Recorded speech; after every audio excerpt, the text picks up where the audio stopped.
Look what I found. Chocolate zucchini bread.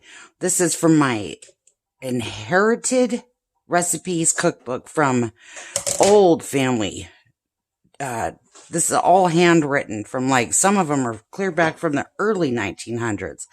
But this one here is very similar to the zucchini bread recipe that my grandmother had always made that I love so much. And look at how crazy it was. Every single one of these women, there's like 12 different cooks in this hand-me-down cookbook, collection of them.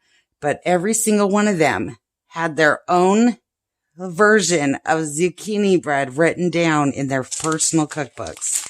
It's a good recipe. So I have 4 cups of frozen zucchini. Oh, and I let this thaw at room temperature for it's probably been sitting out for like 20 minutes, but it's still slightly frozen. And if you only want to make half the batch I'm making today, because I'm making 4 loaves, then you just want to bend it in half slightly and only use half. Oh, and then freeze this back before the liquid starts to run out. Once the liquid starts to run out, you can't refreeze it. You gotta use it.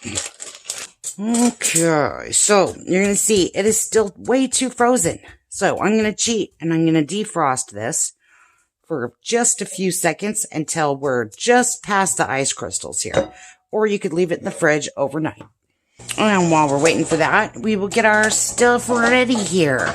We're going to need 4 small loaf pans or 3 of the larger loaf pans. I just get these at the dollar store. I've had them for like 10 years. They're not great, but they bake bread. Heat this up to 325 degrees. Is that right? No. 350 degrees. Yep. I've defrosted this for 3 minutes. And oh, yeah, I think that's about ready. And it's still a little icy. Okay, 30 more seconds should do it.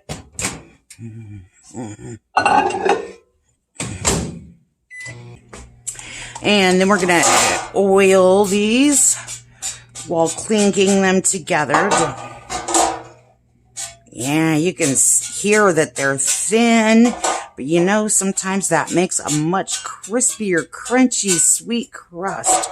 It gets like this little candy-coated crust across the top when you bake it. That makes it so good. Okay, there we go. Now just break up all these little ice crystals that are still left because we don't want any ice going in there.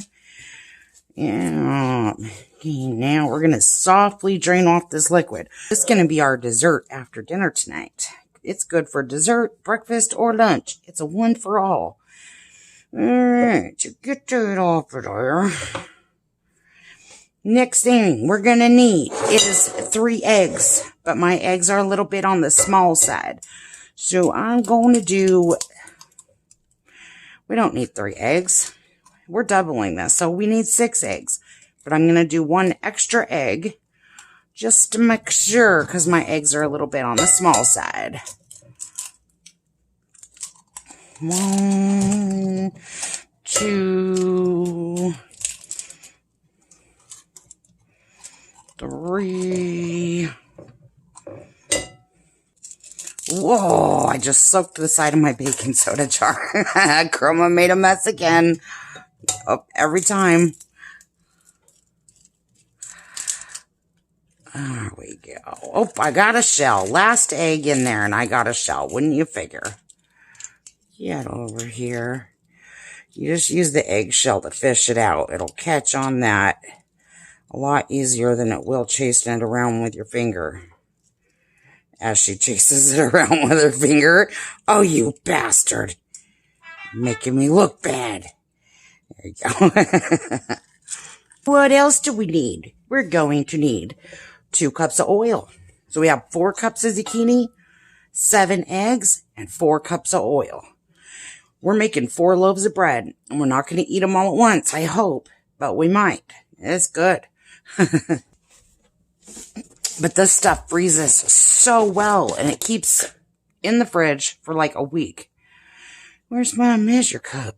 Here we go. Now we're going to need 4 cups of sugar. Come here. 1, 2, 3, and 4. And I like mine a little extra sweet, so I'm going in with an extra, probably quarter, maybe a third of extra sugar. Third of a cup of extra sugar, just to make it good. And now we're going to stir this together.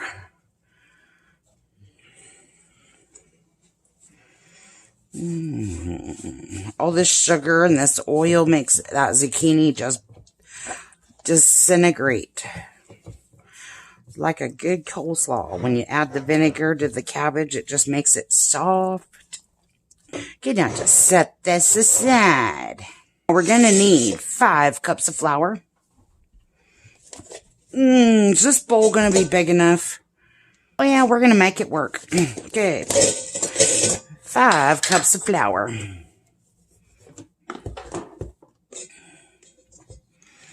1 and 5.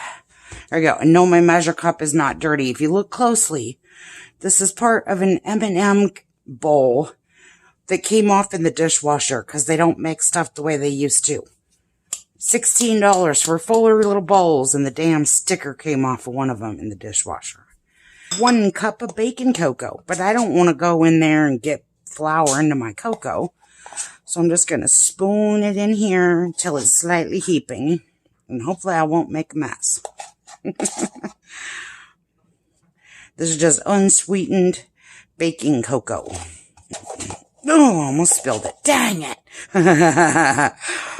Okay, that's a little bit more than 1 cup. That'll work. You know what? We got like a teaspoon in here. Yep, that's the last of my baking cocoa. We're just going to add it in there. Oh gosh, what am I trying to do? Make a mess? 2 teaspoons of salt. I'm just going to do 1.5 because this sea salt tends to get saltier when you get it wet and cook it. And that's a lot of salt. All right. Yeah, we also need some baking powder. We need 1/4 teaspoon of baking powder. Since I live in a higher elevation, I'm going in with a whole teaspoon instead of a half. Because, oh, 1/4 teaspoon is how much I was supposed to put in there, and I just put in 1. Oh, it's gonna rise, be all muffin-like. I'm just gonna put in a little bit of less baking soda to make up for it. So instead of 2 teaspoons of baking soda, I'm gonna do 1 3/4 baking soda. There we go. And what else do we need? Ooh, cinnamon. 2 teaspoons of cinnamon. Yum, yum.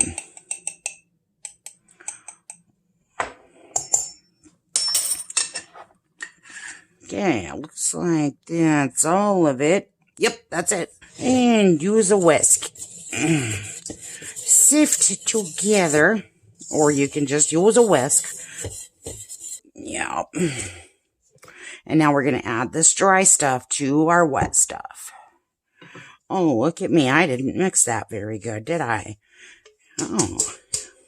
Now carefully mix this together. Oh, almost over with the edge. Oh, I did overgo the edge. Oh, jeez Louise.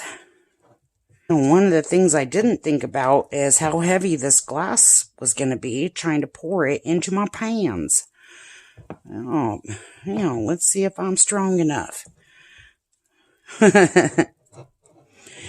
Divide into your pans.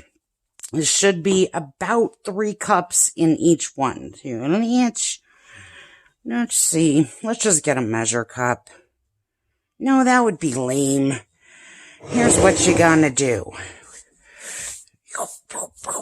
Put that mess back in there. Line these up side by side. Pour about 3 cups into each one. I like to start with about 2. And then go right over to here. Just dumping some weight out of here. Oh yeah, we're definitely going to need a bit more in there, aren't we? Yep.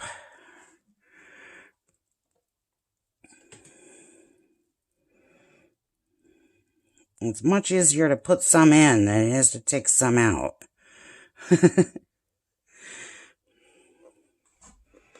There we go.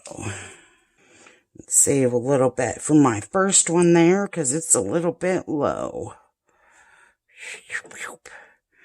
Even. Ooh.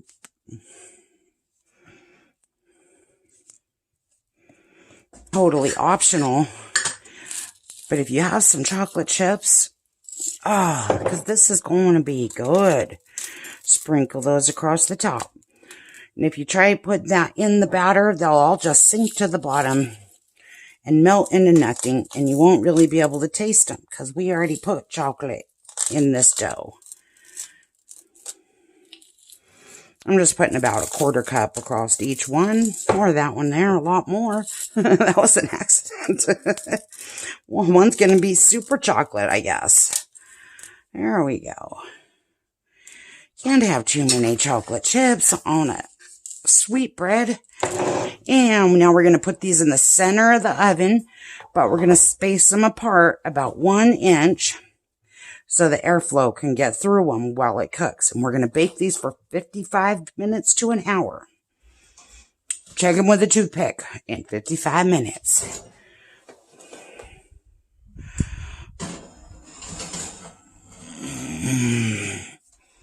Yeah, and mine all 4 fit in the oven like this. 2 and 2.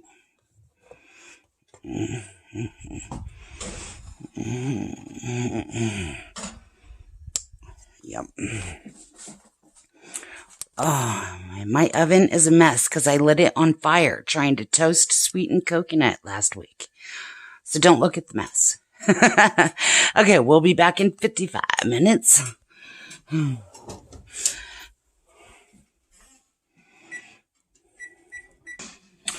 Alright, so you guys remember when I mismeasured my baking soda?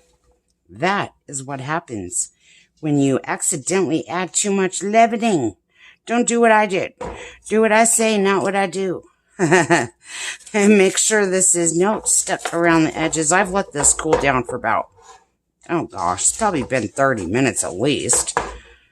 Oh. And I wouldn't recommend using a knife. A spatula is way better. Let's get a spatula. That's safer. Go around the edges here and give it a little bit of a to make sure it is not stuck before you try to lift it out. And after you slice this up, nobody's ever going to know that it didn't turn out perfect. It's homemade, and sometimes homemade has imperfections. That's how you know it's not fake. Slice this up. Oh my gosh, it's like the best smelling chocolate muffin. This, it's like a mix between a brownie and a chocolate muffin. Look at that. And your kids, and you're not even going to know that there's vegetables in here. Look at that. Zucchini. They're little zucchini hearts. Oh yeah, maybe you just tell everybody you did that on purpose. Look at that. Stack those all up on a plate. Zucchini hearts. We're just going to call them chocolate hearts. I love zucchini. Look at how cute.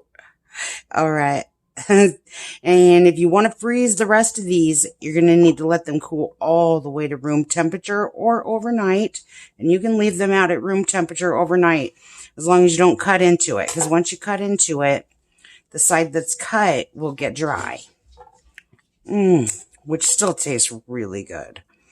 Okay, we'll see you guys next time. Bye. You've been my star, and I'd be your sky.